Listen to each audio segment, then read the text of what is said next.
Okay, President Joyce, whenever you're ready, we're all set.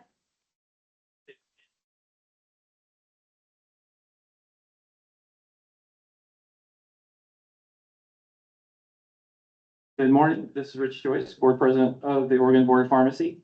I will now call this meeting of the Oregon Board of Pharmacy to order. Today is Thursday, February 12, 2026, and it is 8:29 a.m.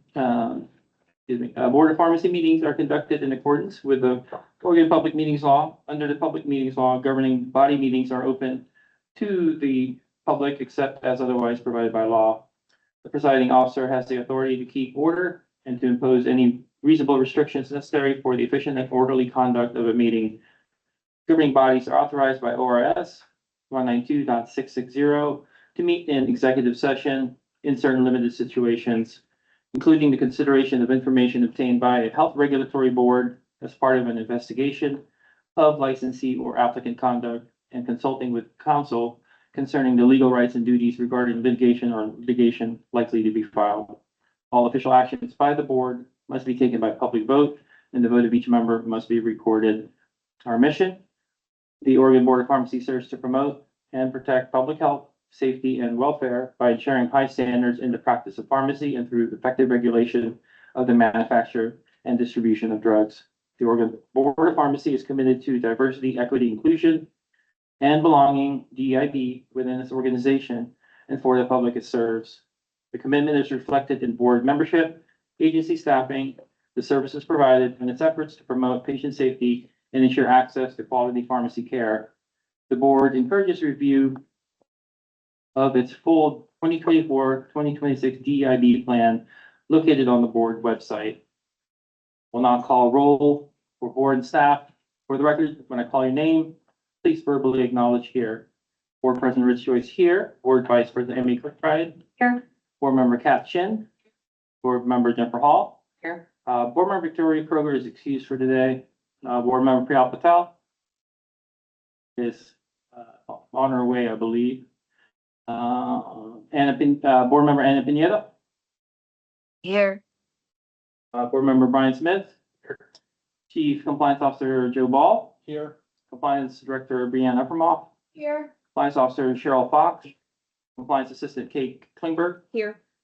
License Director Chrissy Hennigan. Compliance Officer Jane Lee. Here. Compliance Officer Danny McComas. Here. Operations Manager Rachel Melvin. Here. Compliance Officer Brian Murch. Here. Compliance Officer Aaron Richmond. Here. Executive Director Gary Runyon. Here. And Board Counsel Angela Hunt. Here. Okay, regarding public comment information, public comment will occur towards the end of the meeting on Friday. The board will not deliberate any issues or requests during public comment, such as formal requests, issues currently under investigation, requests pending before the board, or currently proposed rules.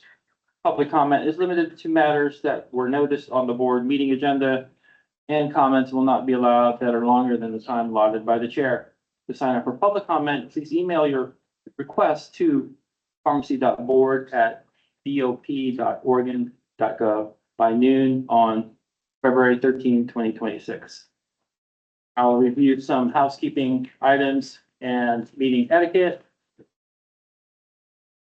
Please identify yourself as board, staff member, last name each time you speak. Speak one at a time and directly into the microphone. Raise your hand when you have questions or comments, and silence all devices. Please note that this meeting is being recorded and retained for public record keeping purposes. The board will meet in executive session this morning and will resume open session at 1 p.m.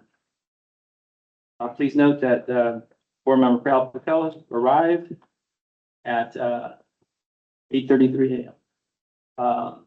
So the time is now 8:33 a.m. The time is now 8:33 a.m. The executive session is held pursuant to ORS 192.660, para 1, 2, F, H, and L, ORS 192.690, para 1, ORS 676.165, and ORS 676.175, which allows the board to meet in executive session to consider information or records that are exempt from law and public inspection, and to consult with counsel concerning the legal rights and duties of a public body with regard to current litigation or litigation likely to be filed. Representatives of the media and designated staff shall be allowed to attend the executive session. Representatives of the media are specifically directed not to report on any of the deliberations during the executive session, except to state the general subject of the session as previously announced. No decision may be made in No decisions shall be made in executive session. At the end of the executive session, we will return to open session and welcome the public back into the meeting. Is there a motion to move to enter executive session for the purpose of legal advice, review, and discussion of investigations and disciplinary cases, and for the purpose of consulting with counsel concerning the legal rights and duties of a public body with regard to current litigation or litigation likely to be filed at 8:35 a.m. pursuant to ORS 192.660, para 1, para 2, little f, little h, and capital L, ORS 192.690, para 1, ORS 676.165, and ORS 676.175. Move Board Member Hall. And Board Member Smith. Board President Joyce, yes. Board Vice President Kirkbride. Yes. Board Member Chin. Yes. Board Member Hall. Board Member Patel. Yes. Board Member Pineda. Yes. Board Member Smith. Yes. Motion passes. Please wait while staff transitions from open session to executive session.